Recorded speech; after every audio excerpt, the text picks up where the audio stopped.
A U.S. carrier strike group is lingering in the Mediterranean Sea rather than journeying to the Middle East on orders from Defense Secretary Lloyd Austin, USNY News learned on Tuesday. USS Harry S. Truman, CVN-75, Carrier Air Wing 1 and its escorts are now operating in the Ionian Sea between Greece and Italy, rather than resume a planned transit through the Suez Canal to U.S. Central Command, a defense official confirmed to USNY News. USNY News first reported the Harry S. Truman carrier strike group in the Ionian Sea Monday, according to the USNY News fleet tracker. The schedule change, blessed by Austin, is to reassure European allies of U.S. commitment to regional security, one official said, without mentioning the ongoing Russian military buildup on the eastern border of Ukraine. Captain Bill Speaks, spokesperson for European Command, confirmed that the Harry S. Truman carrier strike group is operating in the 6th Fleet's area of command.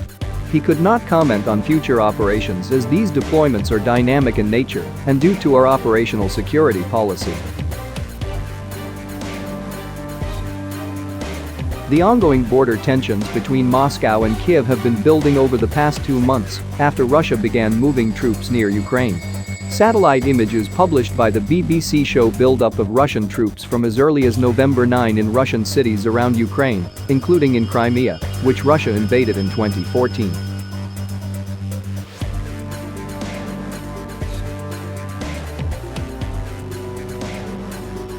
NATO has called on Russia to remove its troops and continued to support Ukraine's sovereignty, according to a press release. We are gravely concerned by the substantial, unprovoked, and unjustified Russian military build-up on the borders of Ukraine in recent months and reject the false Russian claims of Ukrainian and NATO provocations.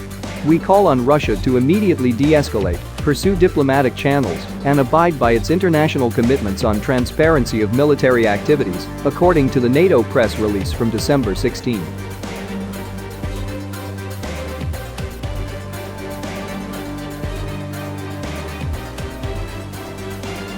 The organization is prepared to speak with Russia, but if Moscow continues the aggression against Ukraine, there will be massive consequences, according to the release. Russia has demanded that NATO stops its expansion into Ukraine or Georgia, in addition to pulling military units from Poland, Estonia, Latvia, and Lithuania, according to the BBC article.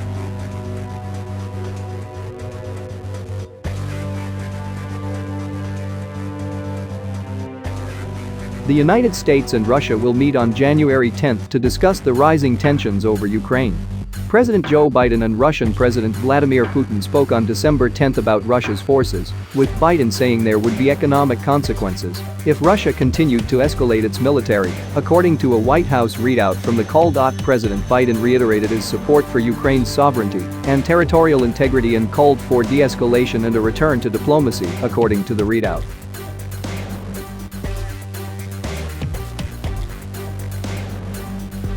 Truman and its escorts entered the Mediterranean on December 14 after deploying from the East Coast on December 1. Prior to the change schedule, the bulk of the strike group pulled into the U.S. naval base in Ceuta Bay, Greece. Guided missile cruiser USS San Jacinto, CG-56, assigned to the strike group departed the Mediterranean through the Strait of Gibraltar over the weekend and pulled into the U.S. naval base in Rota, Spain.